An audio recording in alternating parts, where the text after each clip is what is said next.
Hello everyone and welcome back to Through Africa, the show where we discuss Africa in details. We talk about its history, politics, education, agriculture, and a lot more. Now today we'll be discussing the African Nigerian economic space, and to talk about this in detail, I'll be speaking with Prince Sam Onegbunam, who is an international trade consultant. Hello Prince Sam. Hello, Messi. Thank you for having me. You're welcome. I believe we've all been following the Nigerian economic space. Now, we are approaching the end of 2025. How would you describe the current state of the economy, the Nigeria economy? Okay, thank you once again, and hello to your viewers. I must say that in case of our economy, economy grew from about 2.7% GDP in 2023, and then to 2024 it became around 3.4%, which is a lot of growth, recently.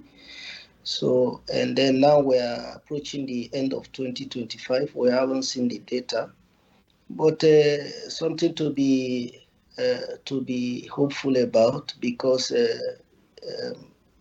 post-COVID, Nigeria's economy took a hit, just like every other country. But I believe we are recovering, and with the recent policies of the new government and the recent introduction of the Dangote refinery, which is the largest single train refinery in the world. Nigeria is currently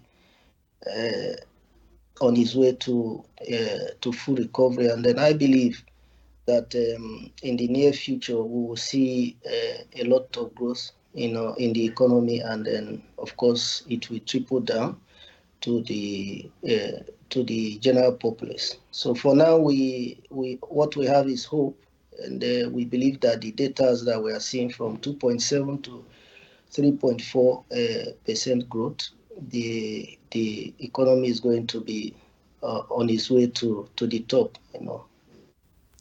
Definitely. I mean, we've been following the news and seeing how the Naira has been performing. Just in September, we saw a huge rise in the performance of the Naira against the dollar.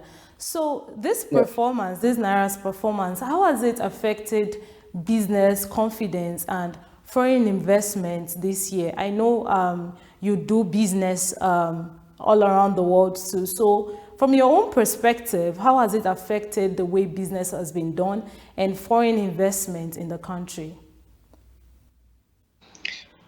Well, like I said, for now, what we have is just data, and this data, we hope that with time, is going to become more realistic, in the everyday, today lives of our people.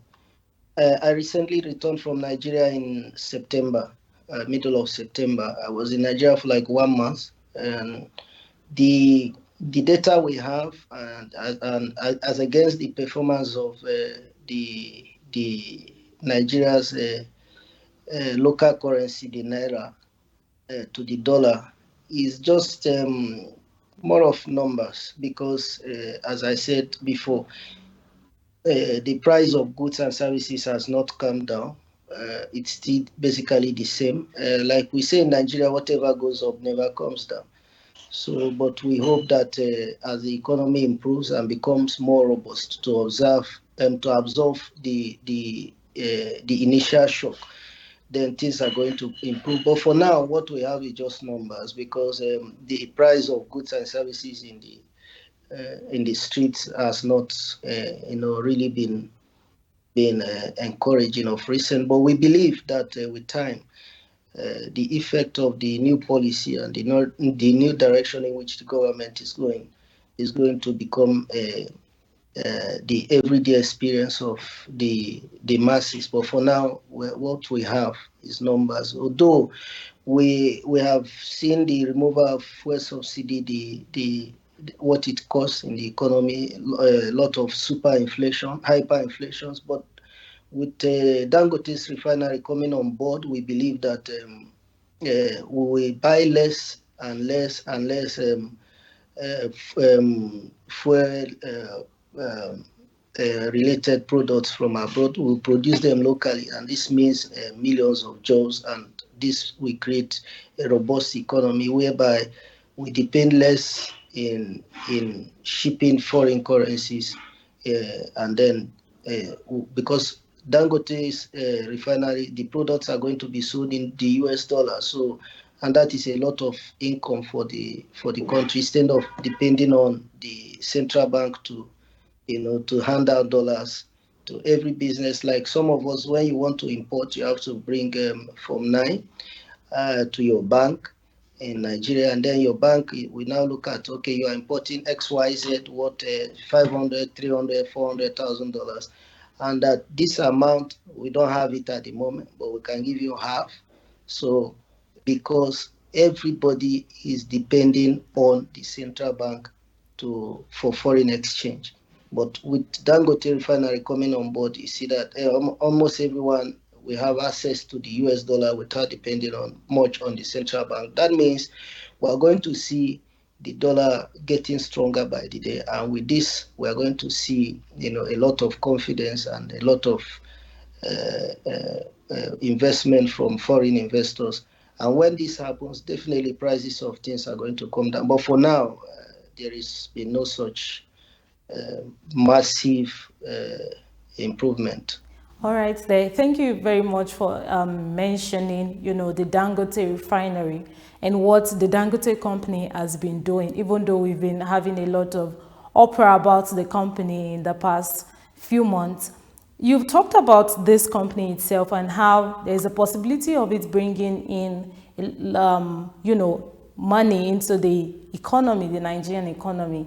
Let's talk about the other private sector. Like, how is the government itself encouraging private investment in infrastructure projects that can bring in, foreign investment to the country?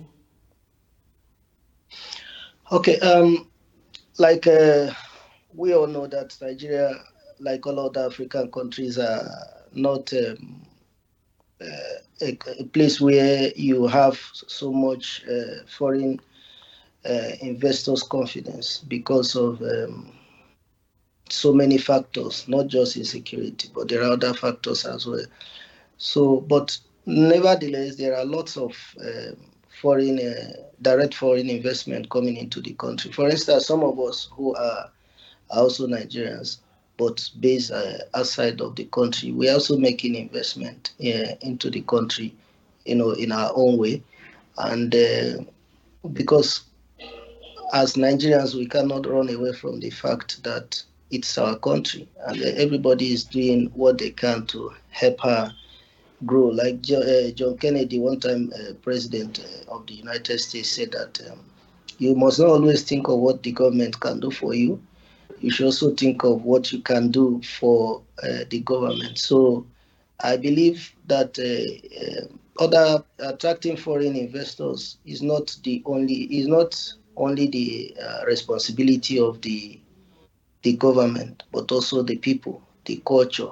And Nigeria is a place that welcomes visitors. As you know, we love foreigners, and I believe with the direction in which the government is going, and by next week, I believe there will be Teba, where almost all Africans are going to, gather here in Turkey to discuss possibilities of businesses coming into Africa.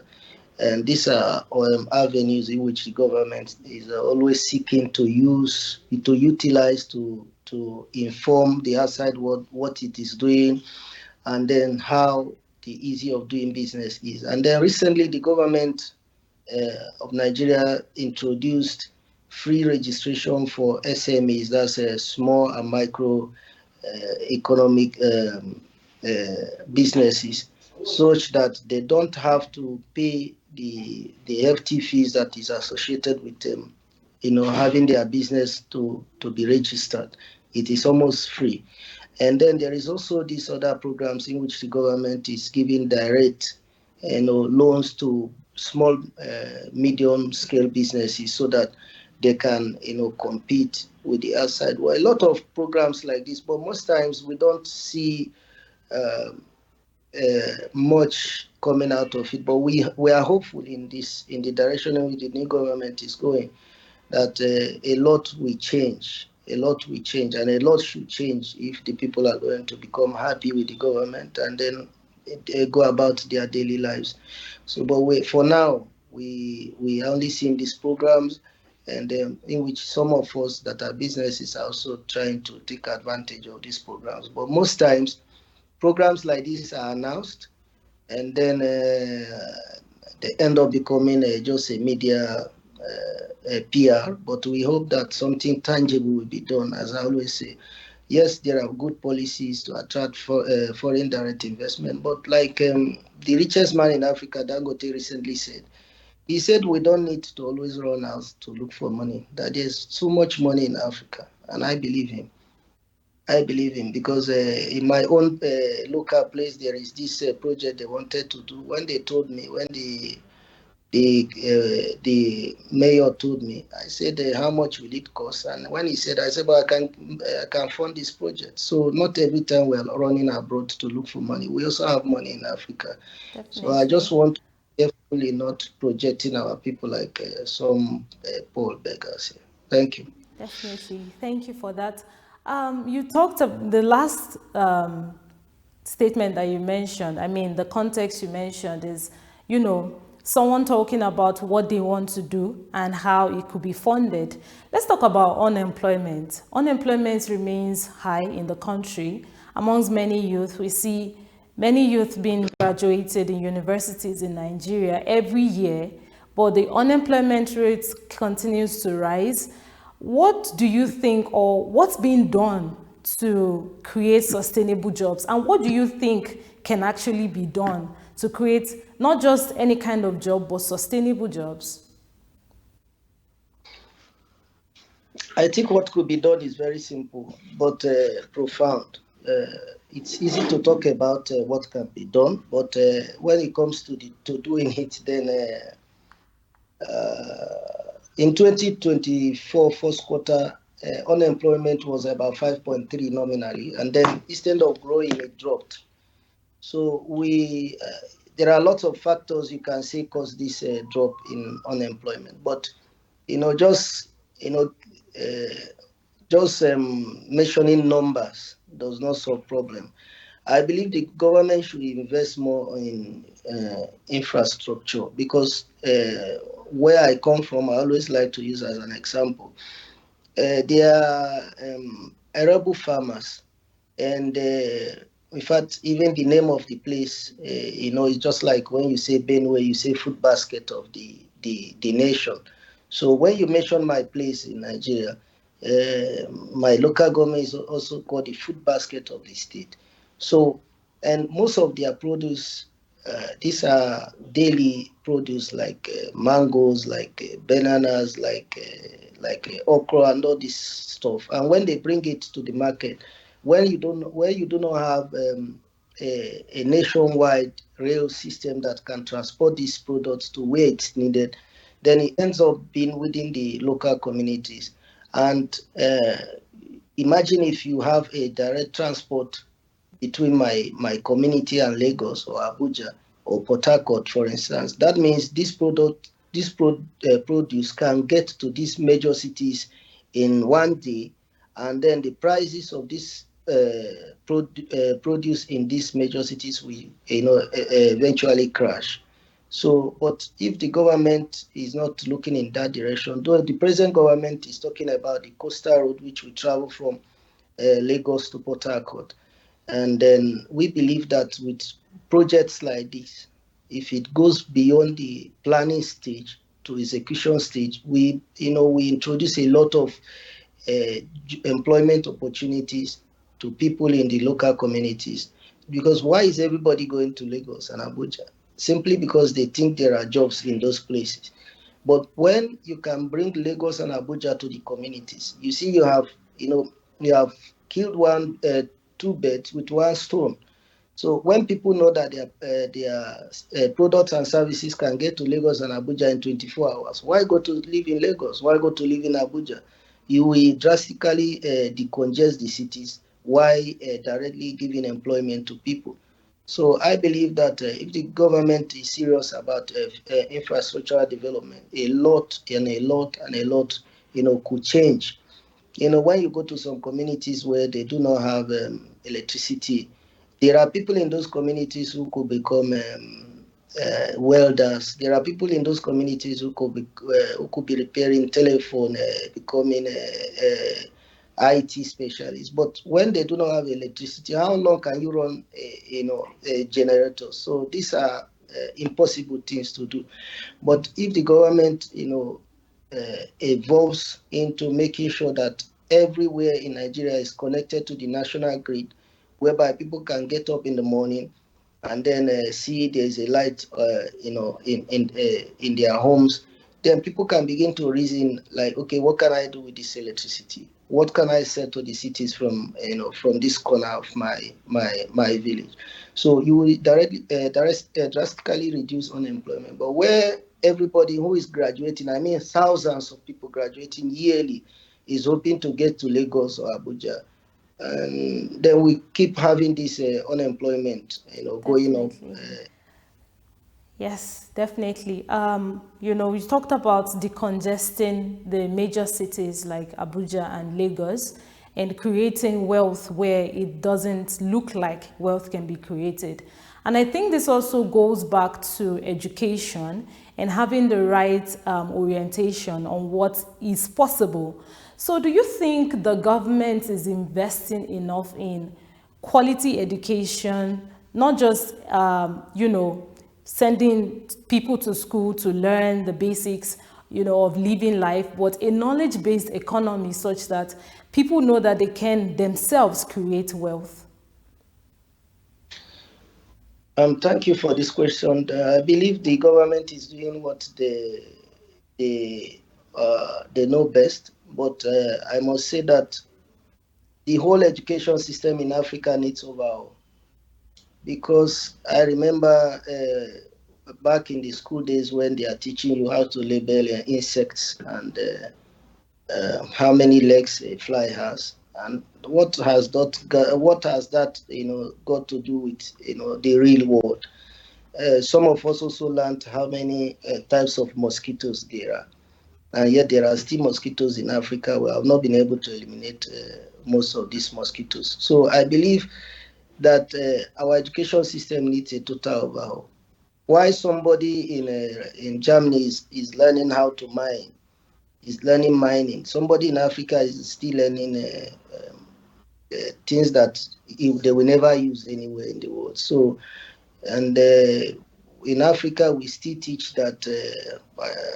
The last I checked, their textbook still teaches that atom is the smallest indivisible particle. You can see that both the education system is designed to keep Africa where it is, where the West wants it to be.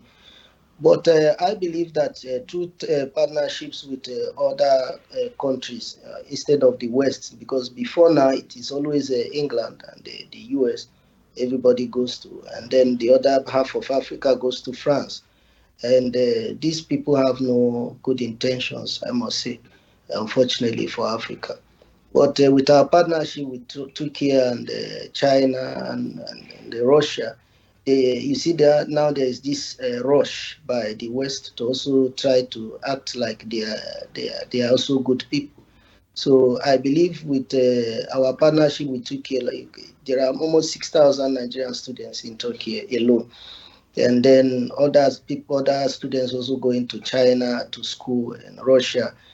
I believe there is going to be a shift. But back home, there is we have not had uh, an education minister who really understands modern education, unfortunately. But I believe we will get there. US is almost 260 years old, and we are only 65 or something. So I believe we'll get there. But for now, it is what it is. Thank you very much there, Prince Sam. Thank you for sharing your time and your knowledge with us. Thank you, Mercy. I appreciate it. Thank you. And with that, we have come to the end of today's episode of Through Africa, where we've been talking about the economic state of the Nigerian people. We've been talking about this with Prince Sam Onuegbunam, who is an international trade consultant. If you would like to send us questions or suggestions on the show, you can always do so on our WhatsApp number, which is always on the screen. I'll see you in the next one. Until then, stay safe and goodbye.